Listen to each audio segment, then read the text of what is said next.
Hi everyone, welcome to Savitha ನಿಸ್ YouTube channel. ನಾನು ನಿಮ್ಮ ಸವಿತಾ. ನಾನು ಈ ದಿನ ಅಂತ ಹೇಳಿದರೆ ನಾನು ಹೋಗಿದ್ದು 24ನೇ ತಾರೀಕು ಸಂಜೆ 8 ಗಂಟೆ ಹಂಗೆ ನಾನು ನಮ್ಮ ಚಿತ್ರದುರ್ಗ ಅಂದರೆ ಕೋಟೆನಾಡು ಚಿತ್ರದುರ್ಗದಲ್ಲಿ 33ನೇ ಫಲಪುಷ್ಪ ಪ್ರದರ್ಶನ ತೋಟಗಾರಿಕಾ ಇಲಾಖೆಯವರು ಏರ್ಪಡಿಸಿದ್ದಾರೆ. ಹಂಗಾಗಿ ನಾನು ಮೊದಲನೇ ದಿನವೇ ಬರಬೇಕಿತ್ತು, ಆದರೆ ಹಲವಾರು ಕಾರಣಗಳಿಂದ ಕೆಲಸ ಇರೋದ್ರಿಂದ ನಾನು ಹೋಗೋಕ್ಕಾಗಲಿಲ್ಲ. ಇವತ್ತು ಕೂಡ ನಾನು ಹೋಗೋದ್ರೊಳಗೆ ಅಲ್ಲಿ ಎಕ್ಸಾಕ್ಟ್ 8 ಗಂಟೆ ಆಗಿತ್ತು. ನೋಡಿ, ಈ ಥರ ಎಲ್ಲನೂ ಕೂಡ ಡೆಕೋರೇಷನ್ ಎಲ್ಲ ಮಾಡಿದ್ದಾರೆ. ಅದರಲ್ಲೂ ಎಂಟ್ರೆನ್ಸಲ್ಲಿ ಒಂದು ನಮ್ಮ ದೇಶೀಯ ಒಂದು ಗಾಡಿ, ಎತ್ತಿನ ಗಾಡಿನ ಕೂಡ ಅಲ್ಲಿ ಪ್ರೆಸೆಂಟ್ ಮಾಡಿ ಅದರಲ್ಲಿ ಒಂದು ಹುಡುಗಿನ ಕೂರಿಸ್ಬಿಟ್ಟು ತುಂಬ ಚೆನ್ನಾಗಿ ಡೆಕೋರೇಷನ್ ಕೂಡ ಮಾಡಿದ್ದಾರೆ. ಅದು ಸ್ಟಾರ್ಟಿಂಗಲ್ಲೇ ಇದೆ. ಹಾಗೆಯೇ ಪಕ್ಕದಲ್ಲಿ ಹೋಗ್ತಾ ಹೋಗ್ತಾ ಒಂದು ಕುಂಭದಲ್ಲಿ ಹೂ ಚೆಲ್ತಾ ಇದೆಯೇನೋ ಅನ್ನೋ ರೀತಿಯೂ ಕೂಡ ಆ ಮಾದರಿಯಲ್ಲಿನೂ ಪುಷ್ಪನ ಒಂದು ಅಲಂಕಾರವನ್ನು ಮಾಡಿದ್ದಾರೆ. ಆಗಲೇ ಒಂದು ಸ್ವಲ್ಪ ಬಿಸಿಲಿನ ಬೇಗೆಗೆ ಹೂಗಳೆಲ್ಲನೂ ಕೂಡ ತುಂಬಾ ಬಾಡ್ಬಿಟ್ಟಿದೆ. ಆದ್ರೂ ಪರವಾಗಿಲ್ಲ, ಮತ್ತು ನೋಡಬೇಕಲ್ವ, ಒಂದು ಏರ್ಪಾಡು ಮಾಡಿರ್ತಾರೆ ಒಂದು 4-5 ದಿವಸಕ್ಕೆ ಅಂತೇಳಿ ಕಷ್ಟಪಟ್ಟು ಎಲ್ಲ ಮಾಡಿರ್ತಾರೆ, ಮಕ್ಕಳು ಎಲ್ಲನೂ ನೋಡಲಿ ಅಂತ ಹೇಳ್ಬಿಟ್ಟು. ಒಂದು ತೋಟಗಾರಿಕಾ ಇಲಾಖೆಯವರು ಪ್ರತಿ ವರ್ಷವೂ ಕೂಡ ಈ ದಿನಗಳಲ್ಲಿ ಈ ಥರ ಒಂದು ಪುಷ್ಪ ಪ್ರದರ್ಶನವನ್ನು ಏರ್ಪಾಡು ಮಾಡಿರ್ತಾರೆ. ಹಾಗೆಯೇ ಮಕ್ಕಳು ಮರೆಗಳೆಲ್ಲ ಸಂಜೆ ಸ್ಕೂಲ್ ಬಿಟ್ಟಾಗ, ಶನಿವಾರ ಭಾನುವಾರ ರಜೆ ಇದ್ದಾಗ ಹೋಗಿ ಪೇರೆಂಟ್ಸ್ ಜೊತೆಗೆ. ಹಾಗೆಯೇ ನಾವು ಕೂಡ ಇವತ್ತು ಹೋಗಿದ್ವಿ. ನನಗೆ ಖುಷಿ ಅನ್ನಿಸ್ತು, ಎಷ್ಟು ಚೆನ್ನಾಗಿ ಡೆಕೋರೇಷನ್ ಎಲ್ಲ ಮಾಡಿದ್ರು. ಹಾಗೆಯೇ ಪುಷ್ಪಗಳಿಂದ ಏನೇನು ಅಲಂಕಾರ ಮಾಡಿದ್ರು. ಅದರಲ್ಲೂ ಈ ಸಾರಿ ಹೇಳಬೇಕು ಅಂತ ಹೇಳಿದ್ರೆ ತೆಂಗಿನ ಗರಿನ ಯೂಸ್ ಮಾಡಿಕೊಂಡು ನೋಡಿ ಇಲ್ಲಿ ಆಮೆಗಳನ್ನ ಮಾಡಿದ್ದಾರೆ. ಭಾಳಷ್ಟು ತೆಂಗಿನ ಗರಿ ಯೂಸ್ ಮಾಡಿಕೊಂಡು ಅದರಿಂದ ವೆರೈಟೀಸ್ ಆಫ್ ಡಿಸೈನ್ಸ್ಗಳನ್ನೆಲ್ಲ ಮಾಡಿದ್ದಾರೆ. ತೋರಿಸ್ತಾ ಹೋಗ್ತೀನಿ ಬನ್ನಿ. ಇದನ್ನೆಲ್ಲ ಮುಗಿಸ್ಕೊಂಡು ನಾವು ಮುಂದೆ ಹೋಗ್ತಾ ನಮ್ಮ ಒಂದು ಚಿತ್ರದುರ್ಗದ ಒಂದು ದೇವಸ್ಥಾನ, ಹೆಮ್ಮೆಯ ದೇವಸ್ಥಾನ ಅಂದರೆ ನಾಯಕನಹಟ್ಟಿ ತಿಪ್ಪೇರುದ್ರಸ್ವಾಮಿ ಅವ್ರ ದೇವಸ್ಥಾನ. ಅದರ ಮಾದರಿಯಲ್ಲೇ ಒಂದು ದೇವಸ್ಥಾನವನ್ನು ಕೂಡ ಮಾಡಿದ್ದಾರೆ. ಮಾಡಿದಷ್ಟು ನೀಡು ಭಿಕ್ಷೆ ಅನ್ನೋ ಒಂದು ಥೀಮಲ್ಲಿ ದೇವಸ್ಥಾನ ಇರೋದ್ರಿಂದ ಅದನ್ನು ಇಲ್ಲಿ ಆ ಮಾದರಿಯಲ್ಲಿ ಮಾಡಿದ್ದಾರೆ. ತುಂಬಾ ಚೆನ್ನಾಗಿತ್ತು ನೋಡೋಕ್ಕೆ. ಕಣ್ಣು ಮನ ಎರಡು ಸಾಲದು ಅಂತಲೂ ಕೂಡ ಹೇಳ್ಬೋದು.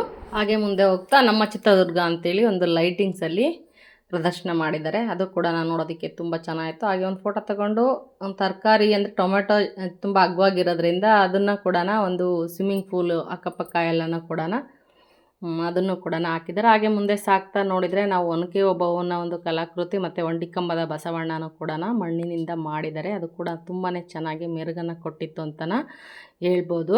ಹಾಗೆಯೇ ನಾವು ಇನ್ನೊಂದು ಬಾಗಿಲ ಮೂಲಕ ನಾವು ಒಳಗೆ ಹೊರಟ್ರೆ ಫಲಪುಷ್ಪ ಪ್ರದರ್ಶನ ಅಂತ ಹೇಳಿ ಫಲಗಳನ್ನು ಮತ್ತು ಪುಷ್ಪಗಳನ್ನು ತುಂಬ ಚೆನ್ನಾಗಿ ಅಲ್ಲಿ ಸೆಕ್ಯೂರ್ ಮಾಡಿ ಬಿಸಿಲಿನ ಬೇಗೆಗೆ ಸ್ವಲ್ಪ ತಂಪಾಗಿರಲಿ ಅಂತ ಹೇಳ್ಬಿಟ್ಟು ಈ ಥರ ಎಲ್ಲ ಆಯೋಜನೆ ಮಾಡಿದ್ದಾರೆ.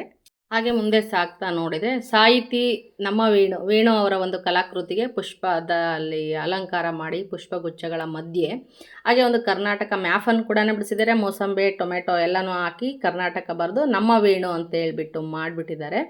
ಹಾಗೆಯೇ ಅದರ ಸುತ್ತುವರೆದ ಭಾಗಗಳಲ್ಲಿ ಸಿಲ್ವರ್ ಡಸ್ಟ್ ಅಂತ ಹೇಳ್ಬಿಟ್ಟು ಕವಿಗಳು, ಯೋಧರುಗಳು, ಆಮೇಲೆ ವೀರ ವನಿತೆಯರು ಈ ಥರ ಎಲ್ಲನೂ ಮಾಡಿಬಿಟ್ಟಿದ್ದಾರೆ. ತುಂಬ ಚೆನ್ನಾಗಿದೆ. ಹಾಗೆ ಪಕ್ಕದಲ್ಲಿ ಇನ್ನೊಂದು ನೋಡ್ತಾ ಹೋದರೆ ನೀವು ಈ ಸರಿ ಏನು ತೆಂಗಿನ ಗರಿನ ಹೇರಳವಾಗಿ ಯೂಸ್ ಮಾಡಿ ಅದರಿಂದ ತುಂಬ ಚೆನ್ನಾಗಿರೋ ಬುಟ್ಟಿಗಳು, ಇವಾಗೆಲ್ಲ ಜಾಸ್ತಿ ತೆಂಗಿನ ಗರಿನ ಬಳಸ್ತಾ ಇದ್ದಾರೆ ಒಂದು ಮದುವೆ ಫಂಕ್ಷನ್ನು, ಡೆಕೋರೇಷನ್ನು ಅಂಥದ್ಕೆಲ್ಲನ. ಈ ರೀತಿಯಾಗಿ ಈ ಸಾರಿ ನಮ್ಮ ಫಲಪುಷ್ಪ ಪ್ರದರ್ಶನದಲ್ಲೂ ಕೂಡ ತರಕಾರಿಗಳನ್ನು ಕೆಲವೊಂದು ಕಲಾಕೃತಿ ಬುಟ್ಟಿಗಳಲ್ಲೇ ತೆಂಗಿನ ಗರಿಯಲ್ಲೇ ಮಾಡಿಬಿಟ್ಟು ಅದರಲ್ಲಿ ಎಲ್ಲ ತರಕಾರಿಗಳನ್ನು ತುಂಬಿಸಿ ಗಾಡಿ ಮೇಲೆ ಇಟ್ಟಿರೋದು ಒಂದು ಕೂಡ ಚೆನ್ನಾಯಿತು. ವೀಲ್ ಕೂಡ ನೋಡಿ ತೆಂಗಿನ ಗರಿಯೊಳಗೇ ಮಾಡಿ ಡೆಕೋರೇಷನ್ ಕೂಡ ಮಾಡಿದ್ದಾರೆ. ಹಾಗೂ ಒಂದು ಹುಡುಗಿ ಮತ್ತು ಒಂದು ಮಗುಗೂ ಕೂಡ ತೆಂಗಿನ ಗರಿಯಲ್ಲೇ ಒಂದು ವಸ್ತ್ರಗಳನ್ನು ತಯಾರಕ್ಕೆ ಮಾಡಿದ್ದಾರೆ. ಆಗಲೇ ಕೆಂಪಗಾಗಿದೆ ಬಿಸಿಲಿನ ಇದಕ್ಕೆ 4 ದಿವಸ ಆಯ್ತಲ್ಲ, ಹಂಗಾಗಿ. ಹಾಗೆ ಪಕ್ಕದಲ್ಲಿ ನೋಡ್ತಾ ಹೋದರೆ ಕೆಲವೊಂದು ಪಾಟ್ಗಳಿಗೆಲ್ಲ ಡೆಕೋರೇಷನ್ ಮಾಡಿ ಎಲ್ಲ ಇಟ್ಟಿದ್ದಾರೆ, ವಾಸ್ಗಳ ಥರ ಹೂಗುಚ್ಛಗಳನ್ನು. ಆದರೆ ಅದು ಕೂಡ ಬಿಸಿಲಿಗೆ ಮುದುಡ್ಕೊಂಡಿತ್ತು ಆಲ್ರೆಡಿ. ಫಸ್ಟ್ ಡೇ ಇಲ್ಲ ಸೆಕೆಂಡ್ ಡೇ ಹೋದರೆ ನೋಡೋದಕ್ಕೂ ತುಂಬಾ ಚೆನ್ನಾಗಿರುತ್ತೆ, ಕಣ್ಣಿಗೆಲ್ಲ ತಂಪು ಅನಿಸುತ್ತೆ. ಆದರೂ ಇಷ್ಟು ಮೇಂಟೈನ್ ಮಾಡಿದ್ದಾರೆ. ಅಲ್ಗೂ ಹಸಿರು ಹೊದಿಕೆಯನ್ನು ಹಾಕಿ ಇದನ್ನೆಲ್ಲನೂ ಕೂಡ ಏರ್ಪಾಟು ಮಾಡಿದ್ದಾರೆ. ಹಾಗೆ ಇಲ್ಲಿ ಸಿಲ್ವರ್ ಡಸ್ಟ್ ಅಂತ ಒಂದು ಟಾಪಿಕ್ಕು ತುಂಬಾ ಇಷ್ಟ ಆಯಿತು. ಅಳಿದು ಹೋದಂತಹ ಸಾಹಿತಿಗಳು, ಪುಣ್ಯ ಪುರುಷರು, ಯೋಧರುಗಳು, ಕವಿಗಳು, ಸಾಹಿತಿಗಳು, ಇದೆಲ್ಲನೂ ನನಗಂತೂ ತುಂಬ ಈ ಟಾಪಿಕ್ಕು ಇಷ್ಟ ಆಯಿತು. ಒಂದು ಬಂಗಾರದ ಕಲೆಗಳು ಅಂತಲೂ ಕೂಡ ನಾನು ಹೇಳ್ಬೋದು. ನನಗೆ ಅಷ್ಟು ಅದರಲ್ಲಿ ಅರ್ಥ ಆಯಿತು. ಹಾಗೆಯೇ ಮುಂದೋದರೆ ನಾವು ಜೇನು ಸಾಕಾಣಿಕೆ, ಆಮೇಲೆ ಅದು ಜೇನು ಉತ್ಪಾದನೆ ಒಂದು ಯಾವ ಥರ ಮಾಡುತ್ತೆ ಒಂದು ದುಂಬಿ ಅಥವಾ ಜೇನುಳ ಅಂತೇಳಿ ಕೂಡ ನಮಗೆ ಅಲ್ಲೇ ಒಂದು ಥೀಮನ್ನು ಮಾಡಿದರು. ಪತಂಗವಾಗಿ ಫ್ಲವರ್ ಮೇಲೆ ಒಳಗಿರೋಂಥ ಮಕರಂದವನ್ನು ಹೀರಿ ಜೇನನ್ನು ಹೇಗೆ ಉತ್ಪಾದನೆ ಮಾಡುತ್ತೆ ಜೇನುಳ, ಅದರ ಸಾಹಸ ಎಷ್ಟಿದೆ, ಅದು ಮನುಷ್ಯನಿಗೆ ಎಷ್ಟೆಲ್ಲ ಯೂಸ್ ಆಗುತ್ತೆ ಅಂತಲೂ ಕೂಡ ಒಂದು ಪಿಕ್ಚರ್ ಮೂಲಕ ಅಲ್ಲಿ ತೋರಿಸಿದ್ದಾರೆ. ಲೈಟಿಂಗ್ಸ್ ಎಲ್ಲ ತುಂಬ ಚೆನ್ನಾಗಿ ಮಾಡಿದ್ರು ಅದಕ್ಕೆ. ಹಾಗೆ ಮುಂದೆ ಬರ್ತಾ ನೋಡಿದರೆ ವಿಶ್ವಕಪ್ಪನ್ನು ಗೆದ್ದು ಭಾರತ ಅಂತ ಹೇಳ್ಬಿಟ್ಟು ನಮ್ಮ ಕ್ರಿಕೆಟಿಗರನ್ನು ಕೂಡ ಅಲ್ಲಿ ಮೂಡಿಸಿದ್ದಾರೆ. ನೋಡಿ ಎಷ್ಟು ಚೆನ್ನಾಗಿದೆ ನೋಡೋದಕ್ಕೆ ಅಂತ ಹೇಳಿದರೆ ಇದು ಹೇಳೋಕ್ಕಾಗಲ್ಲ. ಒಂದೊಂದು ಸರ್ತಿ ನೋಡಬೇಕು ಅದನ್ನೆಲ್ಲ ಎಷ್ಟು ಕಷ್ಟಪಟ್ಟೆಲ್ಲ ಮಾಡಿರ್ತಾರೆ ಅಂತಲೂ ಕೂಡ. ಇದನ್ನೆಲ್ಲ ಮುಗಿಸ್ಕೊಂಡು ನಾವು ಮುಂದೆ ಹೊರಟ್ರೆ ನೋಡಿ ಎಷ್ಟು ಚೆನ್ನಾಗಿ ಈ ವಾಸ್ಗಳು, ಹೂಗಳು ಅಲ್ಲಲ್ಲಿ ಎಲ್ಲ ಡೆಕೋರೇಷನ್ ಮಾಡಿ ಅದ್ರ ಮುಂದೆ ನಮ್ಮ ರೈತರು ಏನು ಬೆಳೆದಿರತಕ್ಕಂಥ ಬೆಳೆಗಳನ್ನು, ಅದರಲ್ಲೂ ನಮ್ಮ ದೇಶೀಯ ಡಿಸ್ಟಿಕ್ಕಲ್ಲಿ ಏನೇನೆಲ್ಲ ಬೆಳೆದಿರ್ತಾರೆ ಅಂಥ ಬೆಳೆಗಳನ್ನೆಲ್ಲನೂ ಕೂಡ ಅಲ್ಲಿ ರೆಪ್ರೆಸೆಂಟೇಟಿವ್ ಮಾಡಿದ್ದಾರೆ ಎಲ್ಲನೂ ಕೂಡ.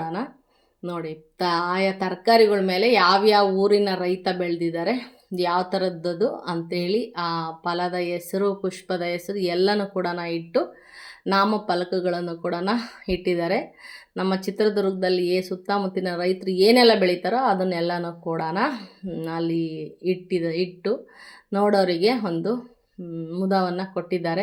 ಮಕ್ಕಳುಗಳು ಇದನ್ನೆಲ್ಲ ನೋಡ್ತಾ ಇದ್ದರೆ ಕೆಲವೊಂದು ಊರುಗಳ ಹೆಸರು ಗೊತ್ತಾಗುತ್ತೆ, ಹೆಂಗೆಲ್ಲ ಬೆಳೆದ್ರು ಅಂತ ಒಂದಕ್ಕೊಂದು ಮಾತುಗಳು ಬೆಳೆದು ಮಕ್ಕಳಿಗೆ ವಿಷಯ ಮುಟ್ಟುತ್ತೆ. ಈ ಥರ ಎಲ್ಲ ಕಷ್ಟ ಇರುತ್ತೆ ರೈತನೊಂದು ಬೆಳೆಯೋದು ಅಂತೇಳಿ ಕೂಡ ಗೊತ್ತಾಗುತ್ತೆ. ಹಂಗಾಗಿ ನಾವು ಈ ಥರ ಎಲ್ಲ ನಮ್ಮ ಡಿಸ್ಟಿಕ್ಕುಗಳಲ್ಲಿ ಪ್ರತಿಯೊಂದು ಡಿಸ್ಟಿಕ್ಕಲ್ಲೂ ಅವಾಗವಾಗ ಮಾಡ್ತಾರೆ ಅಂತ ಅಂದ್ಕೊತೀನಿ. ನಮ್ಮ ಚಿತ್ರದುರ್ಗದಲ್ಲಿ ಇದು 33ನೇ ಬಾರಿಗೆ ನಡೀತಿರ್ತಕ್ಕಂಥ ಫಲಪುಷ್ಪ ಪ್ರದರ್ಶನ ಇದು ನೋಡಿ ಇಲ್ಲಿ. ಹಾಗೆಯೇ ಮನೆಗೊಂದು ವನ, ಊರಿಗೊಂದು ವನ, ಮನೆಗೊಂದು ಕಲಾಕೃತಿ ಅಂತ ಹೇಳಿ ಪ್ರದರ್ಶನ ಕೂಡ ಚಿತ್ರಕಲಾ ಪ್ರದರ್ಶನ ಕೂಡ ಇಲ್ಲಿ ಇಟ್ಟಿದ್ದಾರೆ. ಅದು ಹೇಳೋದು ನಿಜ. ಊರಿಗೊಂದು ವನ ಇರಬೇಕು, ಮನೆಗೊಂದು ಕಲಾಕೃತಿ, ಒಂದು ಫೋಟೋ ಅಂತ ಇರಬೇಕು ಅಂತೇಳಿ ಅದನ್ನು ನಾನು ಕೂಡ ಇಷ್ಟಪಡ್ತೀನಿ. ತುಂಬ ಚೆನ್ನಾಗೇ ಮಾಡಿದ್ದಾರೆ. ಹಾಗೆಯೇ ಮುಂದೆ ಸಾಗ್ತಾನ ಒಂದು ಮನೆಯ ಸುತ್ತಮುತ್ತ ನಾವು ಯೂಸ್ ಆಗೋಂಥ ಗಿಡಗಳು, ಆರೋಗ್ಯಕ್ಕೆ ಬೇಕಾದಂಥ ಗಿಡಗಳನ್ನ ನಮ್ಮ ಪಾಟ್ಗಳಲ್ಲಿ ನಮ್ಮ ಮನೆಯ ಸುತ್ತಮುತ್ತಲೇ ಬೆಳ್ಕೋಬೋದು ಅನ್ನೋ ಒಂದು ಮಾದರಿಯಲ್ಲೂ ಕೂಡ ಒಂದು ಮನೆಯನ್ನು ತಯಾರಿಸಿ ಅಲ್ಲಿ ನೋಡಿ ಎಲ್ಲ ಮಡಿಕೆಗಳಲ್ಲಿ ಎಲ್ಲ ಏನು ಯೂಸ್ ಆಗುತ್ತೆ, ತುಳಸಿ, ಹಾಗೆಯೇ ಅಲೋವೆರಾ, ಈ ಥರ ಕೆಲವೊಂದು ಔಷಧೀಯ ಮಾದರಿಯ ಗುಣಗಳ ಇರೋಂಥ ಗಿಡಗಳನ್ನೆಲ್ಲ ಇಟ್ಟು ಒಂದು ಸ್ವಚ್ಛವಾದ ಒಂದು ಕುಟುಂಬ ನೀಟಾಗಿ ಇರೋ ಥರ ತೋರಿಸಿದ್ದಾರೆ. ಹಾಗೆ ಪ್ರತಿ ಬಾರಿ ಇರುವಂತೆ ತೆಂಗಿನಕಾಯಿಯಲ್ಲಿ ಏನೇನೆಲ್ಲ ಕಲಾಕೃತಿ ಮೂಡಿದೆ ಅದನ್ನೆಲ್ಲನೂ ಕೂಡ ತೋರ್ಸೋಕ್ಕೆ ಪ್ರಯತ್ನ ಪಟ್ಟಿದ್ದಾರೆ. ಇದನ್ನೆಲ್ಲ ಮುಗಿಸ್ಕೊಂಡು ನಾವು ಹೊರಟಿದ್ದು ಒಂದು ಚಾಟ್ ಸೆಂಟ್ರ್ ಅಥವಾ ಫುಡ್ ಸ್ಟ್ರೀಟ್ ಅಂತಲೂ ಕೂಡ ಹೇಳ್ಬೋದು. ಆ ಥರ ಅಲ್ಲಿ ಏರ್ಪಾಡಾಗಿರುತ್ತೆ.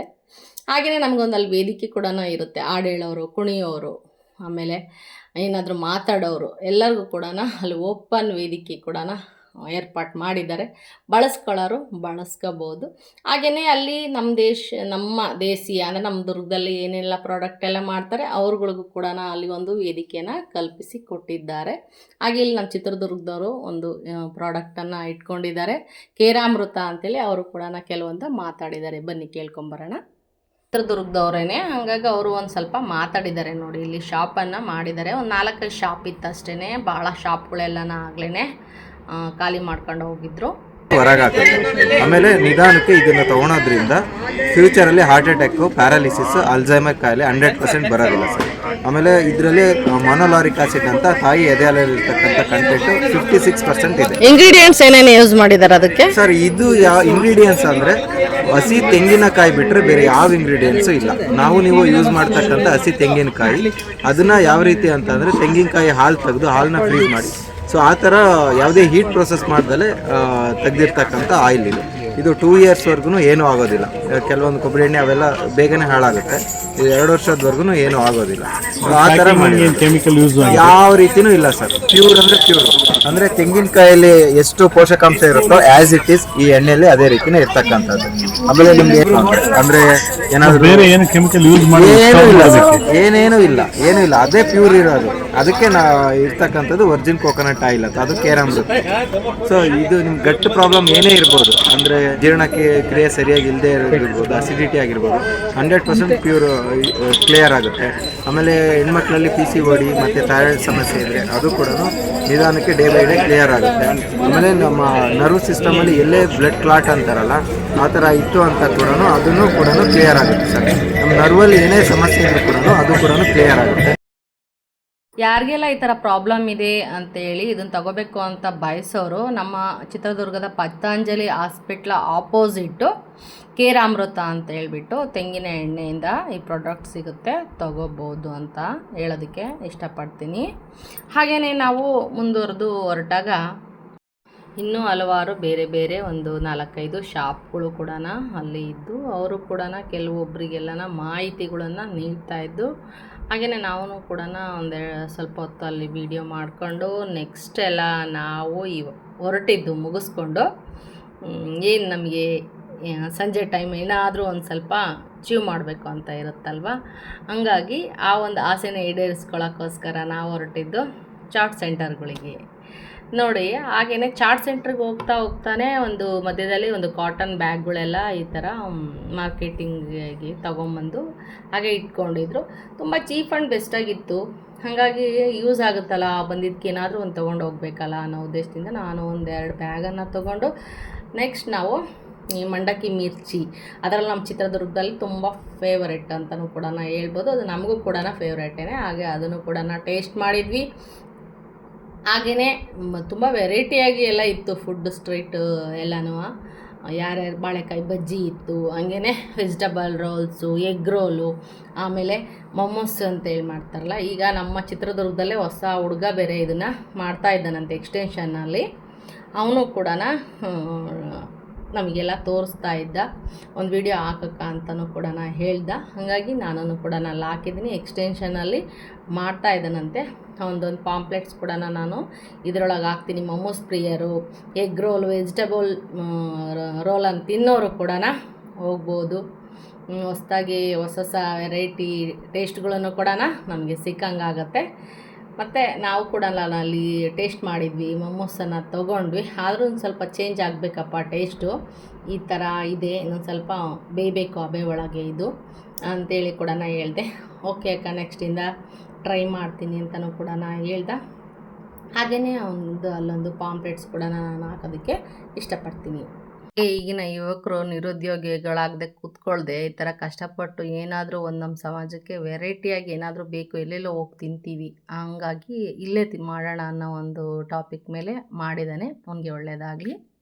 ನಾವು ಇದೆಲ್ಲ ಮುಗಿಸ್ಕೊಂಡು ಕೆಲವೊಂದು ಫೋಟೋನು ಕೂಡ ತಗೊಂಡು ಮತ್ತೆ ನಾವು ಹೊರಟಿದ್ದು ನಮ್ಮ ಮನೆಯವ್ರ ಕೆಲಸದ ಮೇರೆಗೆ.